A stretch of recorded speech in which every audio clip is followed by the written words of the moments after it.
Her heart pounded, a drumbeat of terror in her chest. At 22, Neerja Bhanot was just a flight attendant, not a soldier or a savior.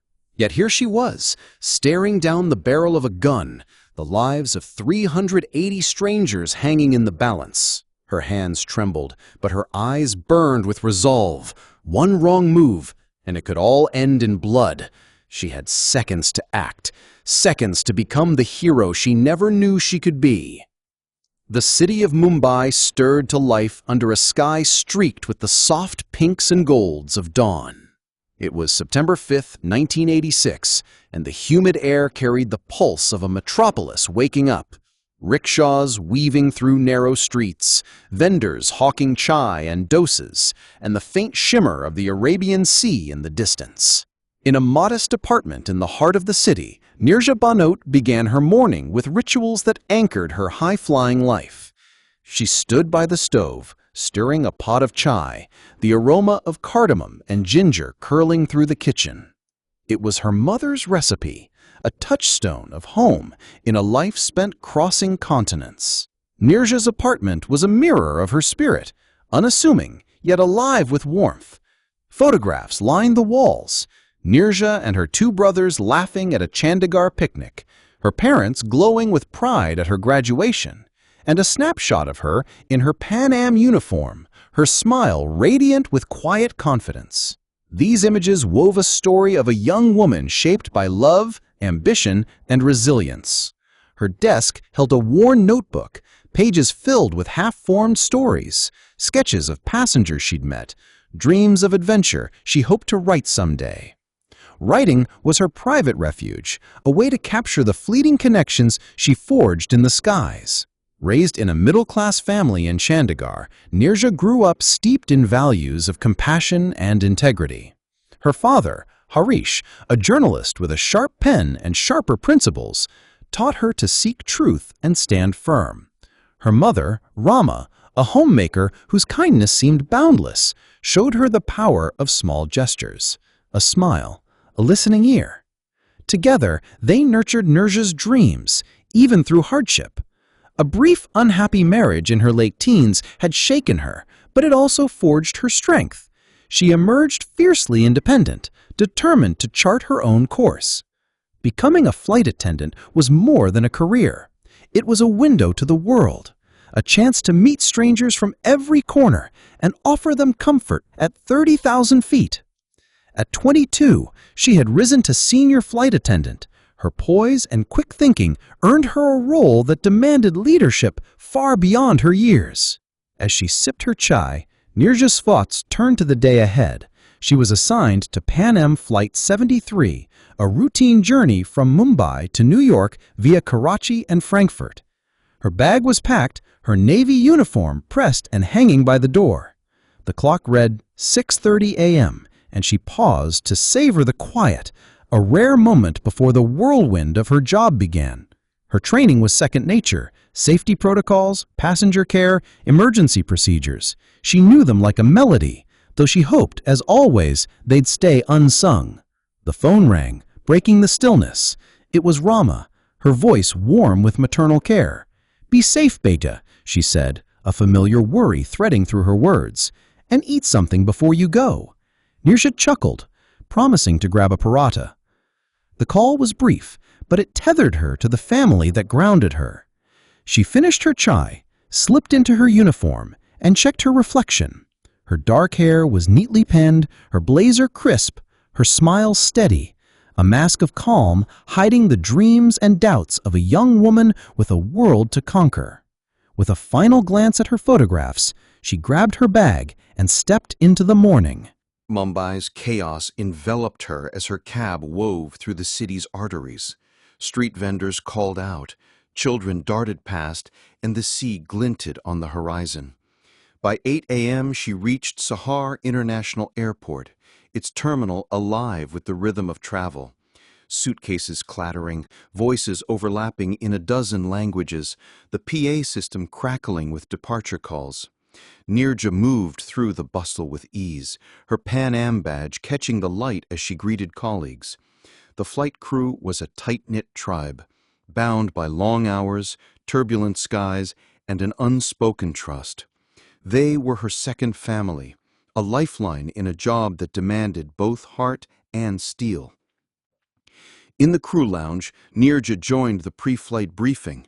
Captain Gupta, a grizzled pilot with a dry wit, outlined the flight plan, his voice a steady anchor. His co-pilot, Raj, younger and quick with a grin, noted clear skies over Karachi, a smooth ride ahead. Neerja took the lead on cabin protocols, her voice clear as she reviewed safety demos, safety exits, and life vests. Her crew listened, their respect palpable. At 22, she was young for her role, but her calm authority silenced doubts. "Let's make this flight a good one," she said, her smile easing the room's tension. Among the crew was Priya, a junior flight attendant on her first international run. Her hands fidgeted with her scarf, nerves betraying her inexperience. Neerja pulled her aside after the briefing. "Focus on the passengers," she said, her voice low and steady. "They'll feel your strength." Priya nodded, her anxiety softening under Neerja's quiet confidence. It was a small moment, but it revealed Neerja's gift, lifting others with a word, a glance, a touch. As the PA system called for Pan Am Flight 73, Neerja paused to breathe. The terminal was a kaleidoscope of stories: business travelers in rumpled suits, families with overstuffed bags, tourists clutching guidebooks. She loved this part of her job, the chance to glimpse lives in transit, each passenger a chapter in a larger tale. Today felt ordinary, a canvas of routine waiting to be painted. She couldn't know it would demand every ounce of her courage, forging her into a symbol of defiance against a terror she could scarcely imagine. The Boeing 747 gleamed on the tarmac, its silver fuselage catching the morning sun. Neerja boarded early, checking the cabin with meticulous care. Tray tables secured, seat belts ready, galley stocked. Passengers began to board, and she greeted each with a warmth that felt personal. John Miller, a 40-something American businessman, offered a tired nod, his suit creased from Mumbai meetings. "Nice to see a friendly face," he said, settling into business class. Neerja noted his name on the manifest, a detail that would soon matter. His briefcase held sketches from his daughter, a teenager who loved art, a quiet fact he'd share later under dire circumstances. Mr. and Mrs. Sharma, an elderly couple, shuffled down the aisle, hands clasped. They were bound for New York to see their daughter, a doctor, after years apart. "First long flight," Mrs. Sharma admitted, her voice soft with nerves. Neerja helped with their bags, her reassurance a gentle anchor. "You're in safe hands," she said, her smile a promise. Nearby, the Patels, a family of 4, navigated the cabin with 2 children, Anjali, 6, clutching a stuffed elephant, and Rohan, 8, wide-eyed with curiosity. Neerja handed Anjali a coloring book, earning a shy grin that lit up the girl's face. The cabin filled with a mosaic of lives. Aisha, a 19-year-old student heading for Frankfurt for university, her backpack stuffed with dreams of independence. A group of American tourists bound for New York, chatting about Broadway. A diplomat lost in paperwork. Neerja moved through the aisles with grace, assisting with bags, offering water, exchanging small talk. To her, each passenger was a story, not a seat number. Her compassion, honed by years of caring for strangers, made her a natural, a quiet force of comfort in the sky. As the last passenger settled, Neerja delivered the safety demo, her voice warm yet precise. "In the unlikely event of an emergency," she began, her words a ritual she hoped would stay untested. The engines hummed, a prelude to takeoff. The plane taxied, the cabin buzzing with anticipation. Neerja took her jump seat, her eyes scanning the passengers, John's tired slump, the Sharma's clasped hands, Anjali's coloring book. Everything was ready. The journey was about to begin. Then chaos erupted. The cabin doors burst open, 4 men storming aboard with scarves masking their faces and automatic weapons glinting under the lights. Their shouts, sharp in Arabic and broken English, cut through the air. "Nobody move," one barked, his voice raw with menace. The cabin froze, gasps and stifled screams filling the silence. Neerja's heart raced, but her training snapped into focus. The leader, a tall man with eyes like steel, demanded the pilots. Priya, trembling across the aisle, met Neerja's gaze. With a subtle nod, Neerja signaled calm, her fear buried beneath duty. The passengers were a tableau of shock. John's hands gripped his armrests, his American passport a hidden danger. The Sharmas clung tighter, their prayers silent. Anjali buried her face in her mother's lap, her elephant forgotten. The cabin, once alive with travel's hum, thrummed with dread. Neerja knew the stakes. These men, tied to a militant group with a vendetta, sought American passengers for reasons that chilled her. She had to act now. Discreetly, she edged towards the intercom, her fingers punching in the hijack code, a sequence she'd never expected to use. The signal reached the cockpit, and within moments, Captain Gupta and Raj escaped through the overhead hatch. The plane lurched to a stop in Karachi, grounded during its scheduled layover. Neerja's quick thinking had kept it from becoming an airborne weapon, a critical move in a game of survival. The hijackers roared with fury, their plans upended. The leader stormed towards Neerja, rifle raised, demanding the pilot's whereabouts. She met his gaze, her voice steady despite the fear clawing within. "They're gone," she said, her tone a careful balance. It was a risk, but it bought time. The cabin was a pressure cooker, fear radiating from every seat, but Neerja stood firm. No longer just a flight attendant, she was a strategist, a protector, her courage a spark in the gathering storm. The ordeal had begun, and Neerja Bhanot was ready to fight for every life on board. The cabin of Pan Am Flight 73 was no longer a vessel of dreams, but a confined arena where fear pulsed like a heartbeat. It was September 5, 1986, and the Boeing 747, grounded on the tarmac in Karachi, Pakistan, had become a stage for a 17-hour ordeal. 4 hijackers, their faces half hidden by sweat-soaked scarves, paced the aisles with automatic weapons, their shouts cutting through the stifling air. At the center of this storm stood Neerja Bhanot, the 22-year-old senior flight attendant whose quick thinking had sent the hijack code, grounding the plane by enabling the pilot's escape. Now, with 380 passengers and crew trapped in this metal cage, she faced a new challenge, outsmarting the hijackers to protect lives, especially those of the Americans they sought with chilling intent. The hijackers' leader, a tall man with eyes like smoldering coals, barked orders in a mix of Arabic and broken English. "Passports, Americans, now!" he demanded, his AK-47 sweeping the cabin. The other 3 moved with predatory precision. One guarded the front door, another patrolled economy, the third hovered near the galley, his gaze sharp for any defiance.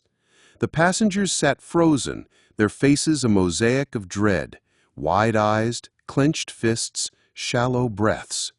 John Miller, the American businessman, sank lower in his business-class seat, his knuckles white, knowing his nationality made him a target. The Sharmas, the elderly couple, clung to each other, their whispered prayers a fragile shield. Anjali, the 6-year-old with her stuffed elephant, buried her face in her mother's lap, while her brother Rohan stared at the nearest hijacker, his 8-year-old defiance tempered by fear. Neerja's pulse raced, but her face showed only calm. Her training had prepared her for crises, but this was no drill. The hijackers, members of the Abu Nidal organization, a militant group driven by vengeance for imprisoned comrades, sought American passengers to leverage their demand for the release of terrorists jailed in Cyprus. Handing over those passports would mark them for hostage-taking or worse. Neerja's mind worked like a chessboard, mapping the cabin's layout, her crew's positions, and the passengers' vulnerabilities. She caught Priya's eye, the junior flight attendant trembling near the galley. With a subtle nod, Neerja signaled reassurance, a silent vow to navigate this together. Her first move was to stall. The leader demanded the passenger manifest, a list that would expose nationalities. Neerja approached, her posture composed, her voice even. "I'll fetch it," she said, neither cowering nor challenging. She moved to the galley, where the manifest and collected passports were stored, her mind already on a bolder task, hiding the American passports. She knew John was American, and likely a dozen others based on boarding checks. Exposing them was unthinkable. She had to act discreetly, decisively. In the galley, Neerja sorted through the passport stack under the guise of organizing the manifest. Her hands moved swiftly, pulling out American ones, John's among them, and setting them aside. With Priya's help, she hid some under seat cushions in the empty first-class section, others in a galley trash chute. A few she tucked into her uniform's pockets, planning to dispose of them later. Each move was a gamble, her heart thudding as she worked within earshot of the hijackers. Priya, her hand shaking, whispered, "What if they catch us?" Neerja's gaze was firm, kind. "We're doing this for them," she said. Priya nodded, her fears steadied by Neerja's resolve. The cabin was a pressure cooker, the Karachi heat seeping through the walls as the air conditioning faltered. Neerja moved through the aisles, her presence a quiet anchor. She knelt beside the Patels, whose children trembled. "It'll be all right," she whispered, resting a hand on Anjali's shoulder. The girl looked up, eyes wet but trusting. Neerja handed her a pack of crayons from the galley, a small gesture that carried a flicker of hope. Mrs. Patel, her voice barely audible, murmured, "Thank you." Neerja's smile was a lifeline, a promise in the chaos. She approached the Sharmas, their hands still clasped. Mr. Sharma, his voice hoarse, asked, "Will they let us go?" Neerja couldn't promise safety, but she couldn't let fear win. "We're working on it," she said softly. "Stay together." Mrs. Sharma squeezed her hand, her gratitude a silent bond. Neerja's ability to connect, to offer solace in fleeting moments, wove a thread of resilience through the cabin. She wasn't just a flight attendant, she was a guardian, her compassion a shield against despair. John Miller watched her, his mind racing. As an American, he knew the hijackers' focus on Yankees put him in their crosshairs. Neerja's calm stood out against the chaos. When she passed his seat, she met his eyes briefly, a silent signal of his rescue. "Stay low," she whispered, barely audible. He nodded, his trust in her absolute. Her courage, quiet but ironclad, was a steady pulse in the dim cabin light. Neerja's resistance went beyond passports. She built a subtle network among her crew, signaling Rajesh, a veteran flight attendant in economy, to keep passengers calm. Rajesh, with his knack for easing tension, circulated with water, his quiet words soothing frayed nerves. Together, they forged a rhythm of control, a counterpoint to the hijackers' chaos. Neerja's leadership was unspoken, her crew falling into step behind her steady presence.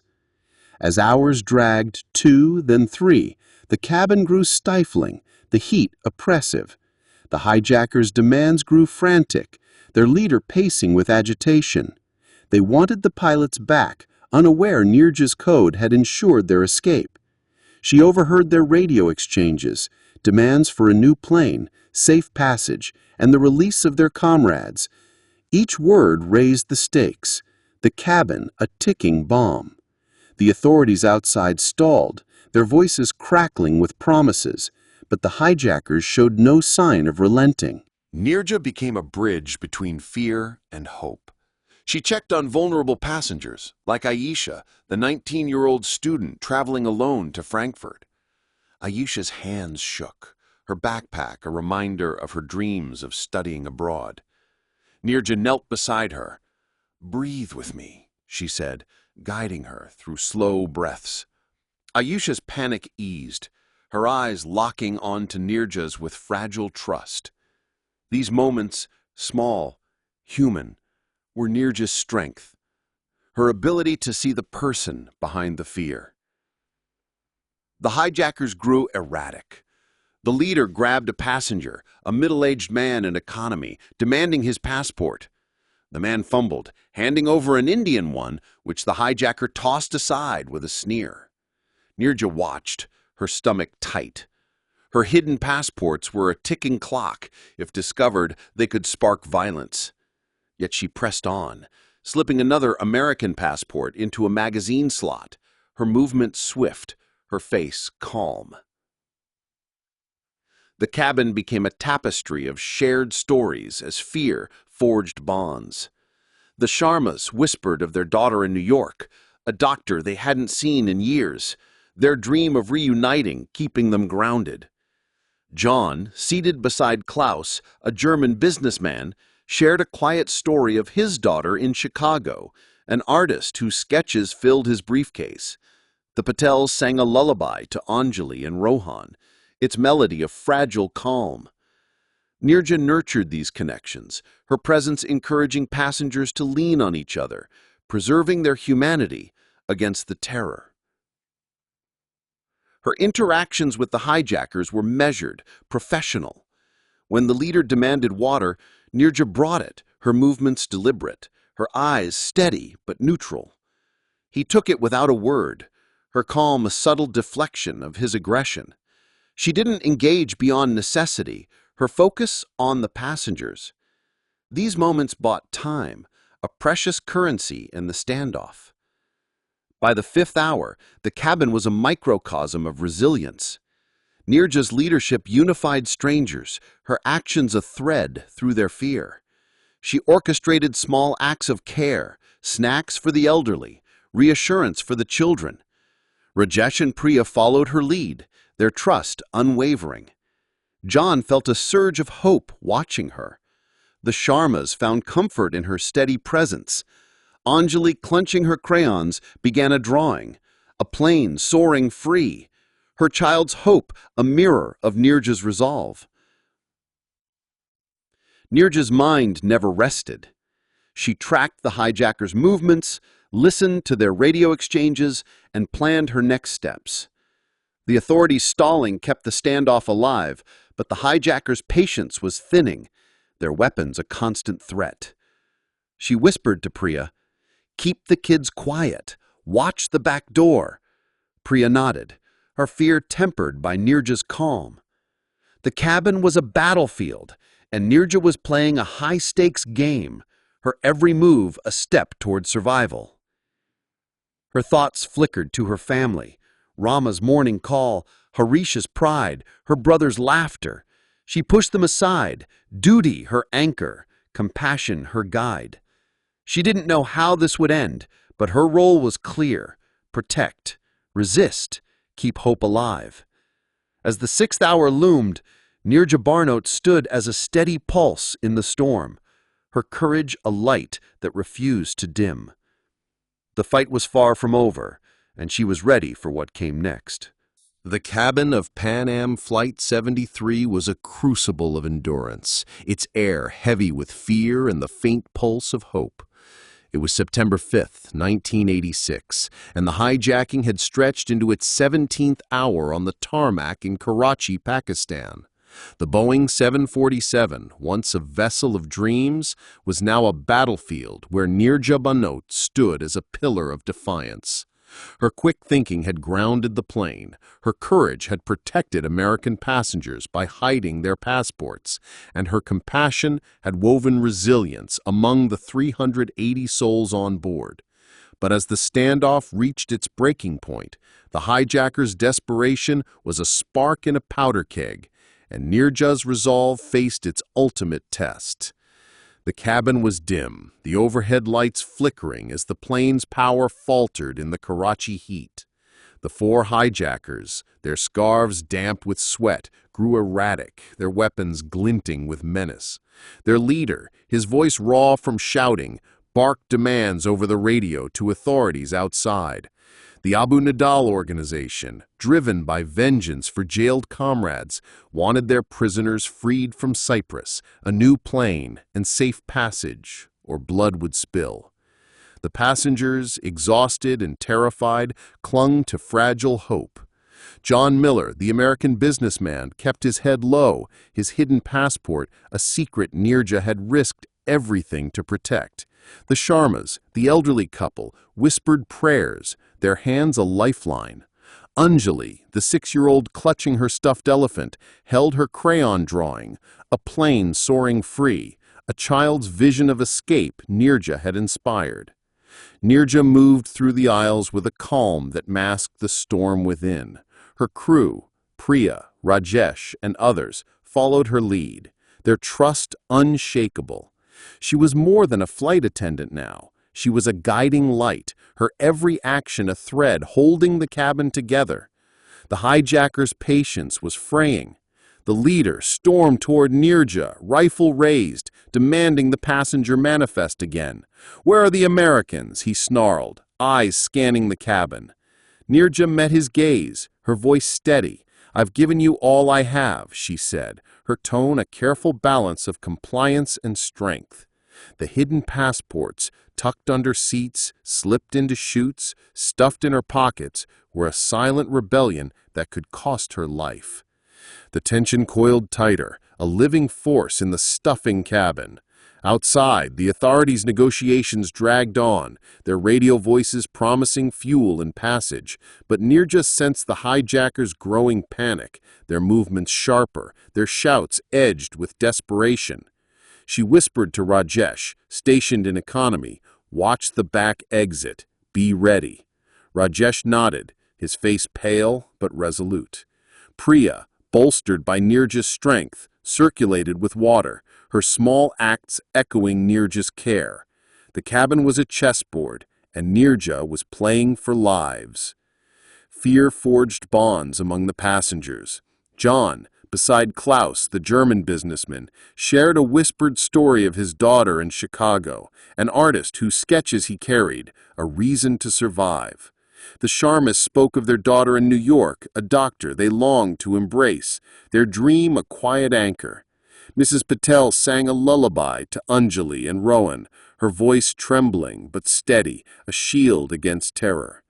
Aisha, the 19-year-old student bound for Frankfurt, clutched her backpack, her dreams of studying abroad a flicker of hope. Neerja nurtured these connections, her presence a quiet encouragement. When she passed Aisha, she squeezed her hand. "You're stronger than you think," she whispered, her words a spark in her tearful eyes. Neerja's thoughts were a whirlwind, yet her focus held.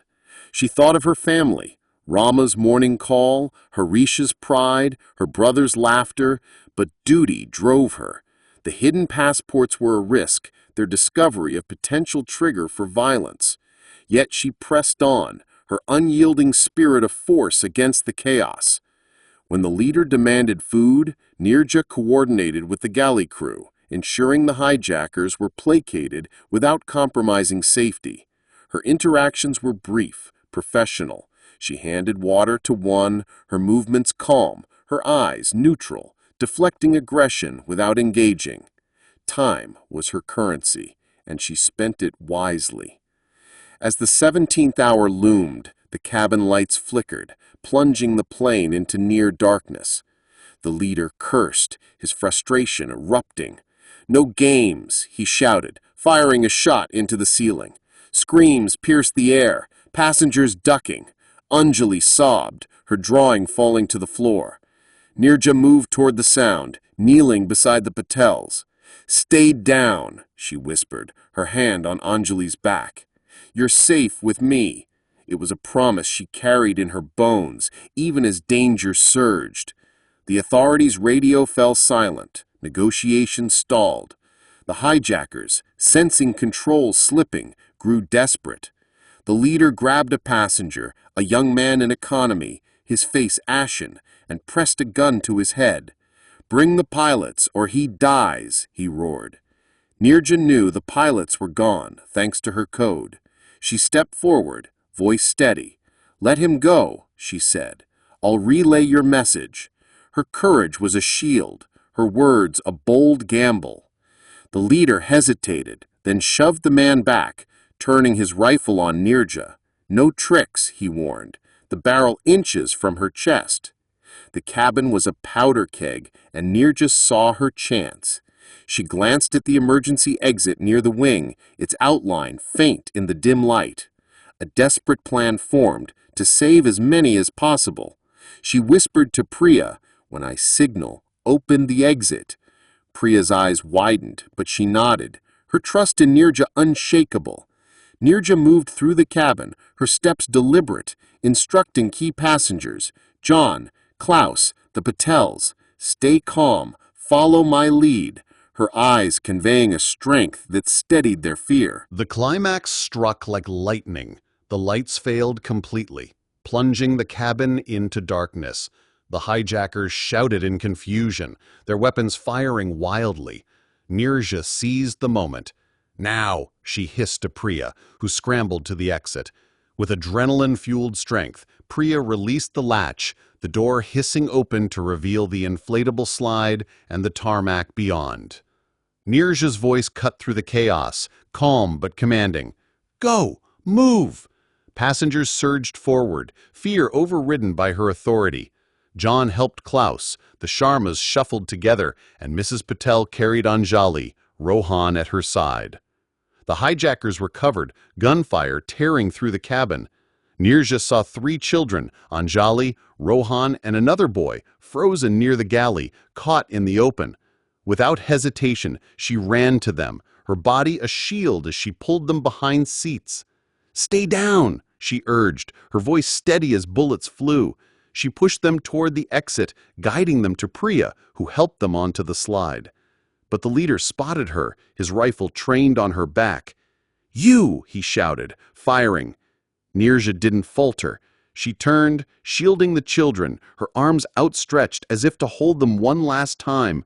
Bullets struck her, pain searing through her, but she stood firm until the 3rd child reached the slide. Only then did she collapse, her strength ebbing, her mission complete. The cabin blurred with movement, passengers escaping, the crew guiding them, the hijackers' shouts lost in the chaos. Over 350 lives reached the Carmack, their survival a testament to Neerja's sacrifice. The aftermath was a fog of grief and gratitude. Pakistani authorities stormed the plane, subduing the hijackers in a final burst of violence. The 4 men, members of the Abu Nidal organization, were arrested and later tried and convicted in 1988 for their crimes, facing justice for the terror they unleashed. 20 passengers and crew lay dead, over 100 injured, but Neerja's actions had spared countless more.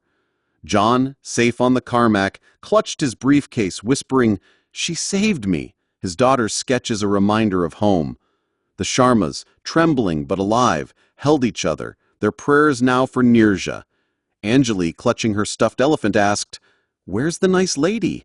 Mrs. Patel, tears falling, had no answer. In Mumbai, Harish and Ramo received the call, "No parent survives whole," their grief laced with pride in their daughter's heroism.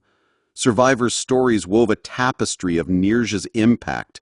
John's whispered warning, the Sharma's reassurance, Ayesha's steady hand. Anjali's drawing, a plane soaring free, left in the chaos, became her childhood tribute to Neerja's gift of freedom. Neerja's story echoed across borders. She was posthumously awarded the Ashoka Chakra, India's highest peacetime honor, a testament to her sacrifice. Newspapers worldwide hailed her as a hero, a young woman who turned a routine flight into a saga of courage. Her actions spurred aviation security reforms, stricter protocols, enhanced crew training, saving lives beyond that day. In India, she became a symbol of empowerment, inspiring women to stand tall against adversity. Foundations in Neerja's name flourished, supporting education and safety. The Neerja Bhanot Pan Am Trust, established by her family, honored her with awards for bravery and service. Survivors carried her lessons forward. John returned to Chicago, cherishing his daughter's art with new gratitude. Klaus, back in Germany, dedicated his business to peace initiatives, inspired by Neerja's humanity. Ayesha pursued her studies in Frankfurt, her resilience rooted in Neerja's words. Angeli, years later, became an artist, her paintings of planes against golden skies, a tribute to the woman who gave her a future. Neerja's legacy was her unyielding spirit, a guiding light in the darkest moments. She showed that courage could bloom amid terror, that compassion could defy fear. Her story, whispered in the cabin, shouted in headlines, cherished in survivors' hearts, proved one person could change fate. In the face of unimaginable odds, Neerja Bhanot stood as an angel among us, her sacrifice a flame that would burn eternal.